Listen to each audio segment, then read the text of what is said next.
Hello YouTube नायगिरि नोंथांमोनखौ दिनै बड' सार यूट्यूब चेनेलाव गोसो गोरबोजों बरायनानै लाग्रोनाय जाबाय। दिनै आं नोंथांमोननि सिगाङाव मोनसे इम्पोर्टेन्ट टपिकनि सायाव भिडिअ लानानै फैलायबाय। दिनैनि भिडिअआ ओरैबायदि सुबुंनि थाखाय इम्पोर्टेन्ट जागोन जायफोर सुबुङा हाबा जाबाय आरो हाबा जाखांनायनि उनावबो सरकारनि साख्रि मावनो गोसो गुदुं जानानै दङ बा सरकारनि साख्रि मावनो नाजाबाय दङ। बैफोर सुबुंनि थाखाय एसेब्लाबो दिनैनि बे भिडिअआ इनफरमेटिभ जागोन होननानै आं सानो आरो बैफोरबायदि सुबुंनि थाखायबो दिनैनि भिडिअआ इम्पोर्टेन्ट जागोन जायफोर सुबुङा दा बावैसो सरकारि साख्रिफोराव सोसनजाबाय बा सरकारि साख्रि मोनबाय आरो हाबा जाबाय बिथांमोननि थाखाय बे दिनैनि भिडिअआ जोबोद इनफरमेटिभ जागोन। बेनिखायनो बेनि अनगायैबो गुबुन फरायसाफोरनि थाखाय जायफोर फरायसाफोरा गुबुन गुबुन कम्पिटिटिभ एग्जामनि थाखाय प्रिपारेसन खालामगासिनो खालामबाय थायो बिसोरनि थाखायबो दिनैनि भिडिअआ इनफरमेटिभ जागोन, कारेन्ट एफेयार्सआव प्लास जागोन।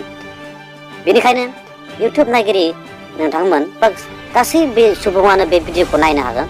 गासै सुबुंनि थाखायनो बे इनफरमेटिभ गासै सुबुङानो जों बेखौ बुजिनानै लानाया मोजां। बे टपिकआनो जाहैबाय जोङो सरासनस्रायै माब्लाबा मानसिफोरखौ रायज्लायलायनाय खोनायोमोन मा आजिखालि सानैनि बारा गथ' थायोबाथाय सरकाराव साख्रि मोना, सरकारनि साख्रि मोना होननाय। दा बै टपिकखौनो आं नोंथांमोननि सिगाङाव दिनै बे भिडिअनि गेजेरजों नोंथांमोना टन्न बुजायनानै होलांगोन। नोंथांमोना बेनिखायनो भिडिअखौ स्किप खालामालासिनो जोबजासिम नायलांबाय था। दिनै नोंथांमोना बुजिनो मोनगोन आसलथे बेनि सिगां मा दं। आरो जोङो खोनाबाय थायो निउस चेनेलफोराव जों माब्लाबा नुयो, माब्लाबा बुङो दिनैनिफ्राय जायफोरहा सानैनिख्रुइ बांसिन गथ' थागोन बिसोर आसाम सरकारनि बा सरकारनि जिखुनु साख्रिखौनो मोननाय नङा होननानै। बेयो आसलथे बेसे सैथो, बेनि सिङाव मा दं बेनि टटेल गुमुरखौ नोंथांमोना दिनै बे भिडिअनि गेजेरजों मिथिनो मोनगोन।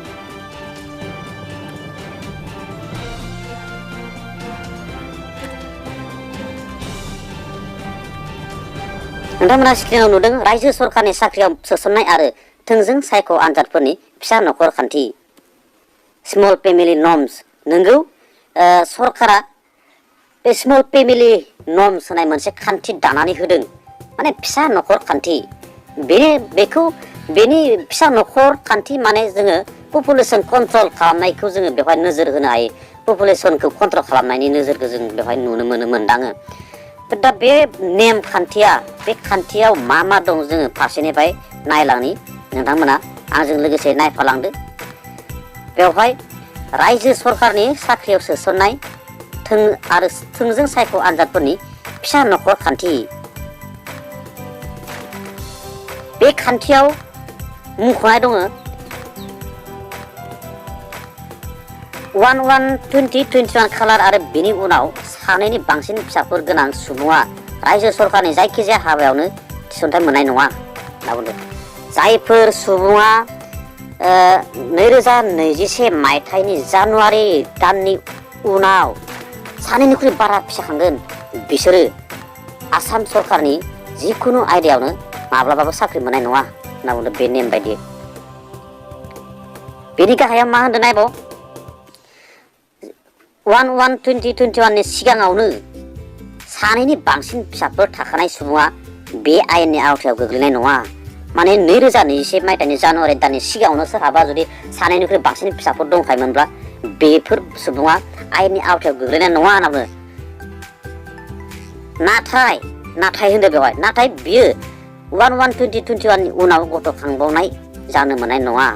जुदि 2021 नि जानुवारि दाननि सिगाङावनो जुदि नोंहा सानैनिख्रुइ बांसिन गथ' दंखायोमोन लायनो, अब्ला नोङो बे आयेननि आवथायाव गोग्लैनाय नङा। माने नोङो साख्रि मोननायाव प्रब्लेम जानाय नङा, साख्रि मावनो हागोन नों आसाम सरकारनि जिखुनु आयदायावनो नोंनि एफिसियेन्सिनि एबिलिटिखौ लानानै, नोंनि हारोंथाइखौ लानानै नोङो जायखिजाया आयदायावनो साख्रिखौ मावनो हागोन।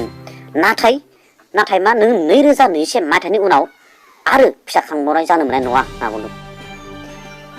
अब्ला जोङो दिनै मिथिबाय माबायदि सानै गथ'नि बारा फिसा खाङोबाथाय जोङो आसाम सरकारनि जिखुनु साख्रिखौनो मावनो मोननाय नङा होननानै। बेनि उनाव माखासे पइन्टसफोर दंबावो, बेखौ नायलांनि।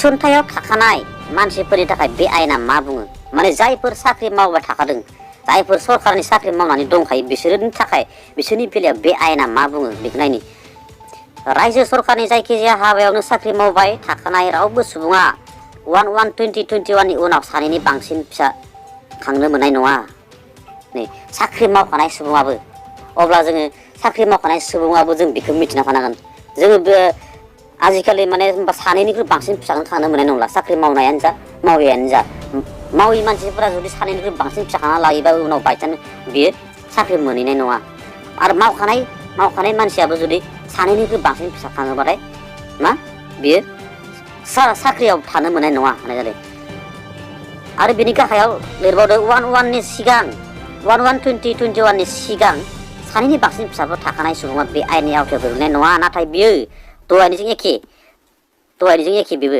नाथाय बियो बेनि ससेखौ लाना फैनि बेनि ससेया बहा थांगो नै जुम खालामना होनि नोंथांमोननो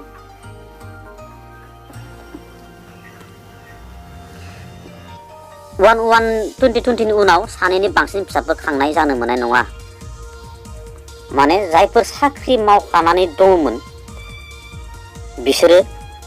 बिसोरहाबो सानैनिख्रुइ बांसिन फिसा थानो मोननाय नङा होनना बुंदों मालानिफ्राय बे आयेना मालानिफ्राय एफेक्ट मालानिफ्राय जागोन 2021 जानुवारिनिफ्राय माने जानुवारि 2021 मायथाइनि उनाव सानैनिख्रुइ बांसिन फिसा खांनाय मानसिया साख्रि मावनो मोननाय नङा आरो बिनि सिगां सानैनिख्रुइ बांसिन फिसा थाखानाय मानसिफोराबो बिनि 2021 मायथाइनि जानुवारिनि उननिफ्राय फिसा खांबावनाय जानो मोननाय नङा होनना बुंदों बिनि उनाव आरो पइन्ट मोनसे दंबावो बेखौबो नायनि जायखिजाया हाबायावनो थिसनथाइ मोननाय सुबुङा थिसनथाइ मोननाय समावनो गावनि न'खरनि सोद्रोमानि सोमोन्दै आबुङै बुंफोरथाय होनांगोन नों माबा मोनसे साख्रि मोनबायलायनो बे साख्रि मोननाय समाव नों एपइन्टमेन्ट मोननाय समाव नोंनि फेमिलि डिटेल्सखौ होनांगोन माने नोंहा साबेसे गथ' दं साबेसे फिसा दं बेनि डिटेल्सखौ होनांगोन होनना बुंदों अब्ला बेवहायनो मिथिगोन बेवहायनो नोङो हमजागोन जुदि सानैनिख्रुइ बांसिन फिसा थायोबा नोंनि एपइन्टमेन्ट मोनखाबाबो नोङो जुदि साख्रियाव बा इन्टारभिउ रिक्रुटमेन्टफोराव पास जाजोबबाबो नोंहा जुदि सानैनिख्रुइ बांसिन फिसा थायोबा नोङो साख्रि मोननाय नङा अब्ला बे इम्पर्टेन्ट बेखौ जोङो बयबो मिथिना थानायानो मोजां आरो जायफोर मिथियाखै बिसोरनोबो जों फोरमायनांगोन जाहाथे उनाव बे प्रब्लेमाव गोग्लैहैया बेनिखायनो नोंथांमोना बे भिडिअखौ जिमान हायो शेयार खालाम जाहाथे बयबो जोंनि हाबा जायै जायफोर सरकारि साख्रि मावनो लुबैयो सरकारि साख्रि नागिरनानै दङ बिथांमोननिसिम जाहाथे बे भिडिअआ सौहैयो गासैबो बेखौ शेयार खालामना होनो थाखाय गुरै खावलायनाय थाबाय नोंथांमोना नैबे इंलिसाव नटिस होनाय दङ बेनि सोमोन्दै बेवहाय बेवहाय गुवारै बेखेवना होनाय दङ पइन्ट्सफोरखौ नोंथांमोना बे इंलिसनि बे नटिसावबो नायहैनो हागोन आं लासैनो नोंथांमोना नायलां बेवहाय लासैनो आं नोंथांमोननो स्ल' खालामना होनि ओरैजाय गाहायखि दङ नोंथांमोननि पइन्ट दहाय आं बर'नियाव होननाय बे इंलिसाव दङ दहाय आं बर'आव खिथानायफोरानो नो पार्सन हेभिं मोर देन 2 लिभिं चिल्ड्रेन अन अर आफ्टार 1/1/2021 फ्रम ए सिंगल अर multiple partner shall be eligible four appointment in any service and post under द स्टेट गवर्नमेंट बेबायदि बेवहाय इंलिसाव लिरनाय दङ नोंथांमोना बेखौ नायलांनो हागोन नायनानै ला नोंथांमोना आरो नोंथांमोना जुदि बे भिडिअ होनाय नटिसखौ नायनो बायोबा नोंथांमोना नैबे वेबसाइट होनाय मोनसे दं बे वेबसाइटआव थांनानैबो नायनो हागोन personal.assam.gov.in बेवहाय नोंथांमोना जायखिजाया गुगल बा क्रोम ब्राउजारफोराव क्लिक खालामनानै बेवहायनो नोंथांमोना बे नटिफिकेसनखौ नायहैनो हागोन बेनि सोमोन्दै दिनैनि भिडिअखौ आं बेखिनियावनो फोजोबथ'नोसै उननि भिडिअआव लोगो मोनफिनगोन आरो जोबथारनायाव नोंथांमोनखौ खावलायबाय नोंथांमोना जुदि आंनि चेनेलाव गोदानब्ला आंनि चेनेलखौ साबस्क्राइब खालाम आरो लाइक शेयार कमेन्ट होनो दाबो गोजोनथों।